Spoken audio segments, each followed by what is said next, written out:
Karnataka minority development corporation limited से education loan start हो चुके हैं। फ्रेश और रिन्यूअल के लिए कौन कौन से डॉक्यूमेंट्स की ज़रूरत होगी और फ्रेश वालों के लिए कब से एजुकेशन लोन का एप्लीकेशन स्टार्ट होगा और रिन्यूअल वालों के लिए कब से स्टार्ट हुआ है और उनके लिए कौन कौन से डॉक्यूमेंट्स की ज़रूरत होती है और उन स्टूडेंट्स के लिए ऑनलाइन एप्लीकेशन किस तरह से फिल करें, मैं आपको मुकम्मल जानकारी इस वीडियो के तहत देने वाला हूं। दोस्तों, मेरे इस चैनल को अभी तक आपने सब्सक्राइब नहीं किया तो आप ज़रूर सब्सक्राइब करें ताकि इसी तरह के नई नई मालूमात आपको जल्द पहुंचे। Karnataka minorities development corporation limited, मैंने एक वीडियो के डिस्क्रिप्शन में एक लिंक दिया हूं। उस लिंक के ज़रिए मैं बताए हुए स्टेप को आप फॉलो करते हुए आप अपना एप्लीकेशन ईज़ी से अपने मोबाइल में ही अप्लाई कर सकते हैं। दोस्तों, सबसे पहले आपको उस लिंक को क्लिक करना होगा और उस लिंक को क्लिक करने के बाद ये विंडो ओपन हो जाएगा। यहाँ पे आपको इस तरह से एक विंडो दिखाई देगा। इसको हम जूम करेंगे या ऊपर खींचेंगे तो इस तरह से आपको एक विंडो दिखेगा और वहाँ पे आपको एक हेल्पलाइन नंबर भी आपको दिखाई देगा। अगर आपको कोई एप्लीकेशन डालने में दिक्कत हो रही है तो आप इस नंबर पे आप कॉल कर सकते हैं। तो दोस्तों, इसमें बहुत सारे सहूलियत माइनॉरिटीज़ के लिए मुहैया हैं। आप इसका इस्तेमाल भरपूर उठा सकते हैं। Loan subsidy of minorities, application status, अपना एप्लीकेशन डालने के बाद उसको एप्लीकेशन स्टेटस भी आप चेक कर सकते हैं और उसके ज़रिए अगर आप लोनी हैं ऑलरेडी, आप उसको कैसा पे करना है तो इसी के तहत आप पे भी कर सकते हैं, लोन रीपेमेंट के तहत और ऑनलाइन पेमेंट के तहत कर सकते हैं।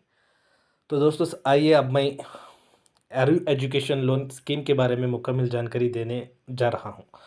तो ये एप्लीकेशन स्टार्ट हो चुका है और उसी तरह से loan for higher education in foreign university, foreign में पढ़ने वालों के लिए, फॉरेन यूनिवर्सिटी में पढ़ने वाले तुलबात के लिए भी एप्लीकेशन स्टार्ट हो चुके हैं।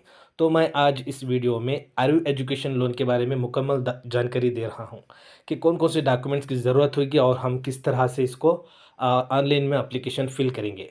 तो यहाँ पे आपको नज़र आ रहा है एरू एजुकेशन लोन ओपन नो, इस पर क्लिक करेंगे तो इस तरह से एक इंटरफेस ओपन हो जाएगा। यहाँ पे अप्लाई ऑनलाइन भी दिखाई दे रहा है। तो किन किन स्टूडेंट्स के लिए यहाँ पे अप्लाई कर सकते हैं वो भी आप पढ़ सकते हैं। अरू education loan will be provided to the students who are selected from the Karnataka examination authority via CET NEET for MBBS, BDS, AYUSH, bachelor of architecture, bachelor of engineering, bachelor of technology courses. तो दोस्तों, अरे renewal education loan यहाँ पे start हुआ है तो इसके लिए एलिजिबिलिटी क्या होगी। तो दोस्तों, इस तरह से एलिजिबिलिटी है, students who are selected from the Karnataka examination authority via CET NEET for MBBS, MDMS courses in government private college maximum of rupees 5 lakh. Students who are selected from the Karnataka Examination Authority via CET NEET for BDS and MDS courses in government or private colleges maximum up to rupees 1 lakh, and B Ayush and M Ayush courses in government private colleges maximum up to rupees 50,000 will be released to the students who are selected from Karnataka Examinations Authority CET or NEET. तो तीसरा eligibility ऐसा है, students who are selected from the Karnataka Examinations Authority via CET NEET for Bachelor of Architecture, Engineering, Technology, BOrg, BE, BTech, MTech, ME और EMR courses in government private colleges maximum up to rupees 50,000.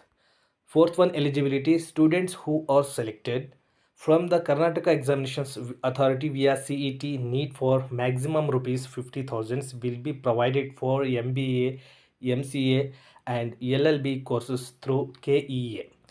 Fifth one, eligibility is students who are selected through the Karnataka Examinations Authority CET NEET for government private colleges for BSc in horticulture, agriculture, dairy, technology, forestry, veterinary, animal science, food technology and biotechnology, fisheries, sericulture, home community science, food nutrition and debtors will be eligible for a maximum loan of rupees 50,000।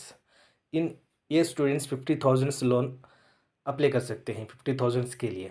तो 6th month eligibility ऐसा है कि students who are selected through the Karnataka examination authority CET NEET for government private colleges for B Pharma, M Pharma, Pharma D and D Pharma will be eligible for a maximum loan of rupees 50,000। 7th one eligibility, annual family income of the applicant from all sources should be below rupees 8 lakh। The loan obtained by the students must be repaid within a period of 48 months after 1 year of course completion with an interest rate of 2%। तो दोस्तों ये जो थे eligibility थे और कौन कौन से कोर्स के लिए कितना लोन अमाउंट मिल सकता है मैं आपको बताया। अब उसी तरह से इस एप्लीकेशंस के लिए KMDC लोन रिन्यूअल लोन के लिए कौन कौन सी डॉक्यूमेंट्स की ज़रूरत पड़ती है हम उसकी तरफ भी एक नज़र देखते हैं। तो दोस्तों यहाँ पे डॉक्यूमेंट्स की जो ज़रूरत है, सबसे पहले स्टूडेंट्स का caste and income certificate issued by complete authority, यानी स्टूडेंट्स का caste and income certificate with valid date के साथ होना चाहिए। तो उसी तरह से स्टूडेंट का आधार कार्ड रेसिडेंशियल प्रूफ के तहत उसका आधार कार्ड होना चाहिए और CET एडमिशन टिकट भी चाहिए, नीट एडमिशन टिकट और स्टूडेंट्स का SSLC 10th मार्क्स कार्ड का होना ज़रूरी है। उसी तरह से डिप्लोमा और PUC marks card, indemnity bond भी चाहिए, स्टूडेंट्स सेल्फ डिक्लेरेशन और पेरेंट्स का सेल्फ डिक्लेरेशन चाहिए। तो दोस्तों ये थे एलिजिबिलिटी और डॉक्यूमेंट्स जो ज़रूरी थे इस ऑनलाइन एप्लीकेशन एजुकेशन रिन्यूअल के लिए। तो दोस्तों हम यहाँ पे अप्लाई ऑनलाइन का जो बटन दिखा रहा है वहाँ पे उसको हम क्लिक करना है, यहाँ पे अप्लाई ऑनलाइन। तो इस तरह से एक विंडो ओपन हो जाएगा। अप्लाई फॉर न्यू, यहाँ पे न्यू के लिए अभी ओपन नहीं हुआ है, तो उसी तहत आर यू रिन्यूअल के लिए यहाँ पे ओपन हो रहा है, तो उसको हम क्लिक करेंगे तो इस तरह से एक इंटरफेस नज़र आएगा। तो यहाँ पे अपना कैंडिडेट का फ़ोन नंबर, यानी जो स्टूडेंट्स यहाँ पे लोन रिन्यूअल के लिए अप्लाई कर रहे हैं वो अपना मोबाइल नंबर यहाँ पे डालकर सबमिट देंगे तो आपको OTP आएगा। OTP लेने के बाद आपका जो डाटा रिन्यूअल के लिए जो पहले फ्रेश में जो अप्लाई किया था वो डाटा फेच हो जाएगा।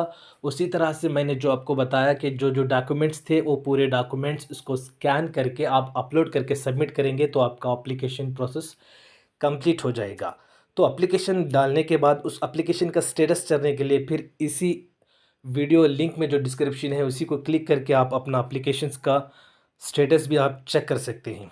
जैसा कि यहाँ पे आपको दिखा रहा है एप्लीकेशन स्टेटस, यहाँ पे इसको क्लिक करेंगे तो आपको एप्लीकेशंस का स्टेटस भी आपको नज़र आ जाएगा और वहाँ पे आप अपना एप्लीकेशंस का जो ID रहती है उसको हम टाइप करके सबमिट देंगे तो आपका एप्लीकेशन कौन से स्टेज में है, कौन से स्टेटस में है वो आपको पता चल जाएगा।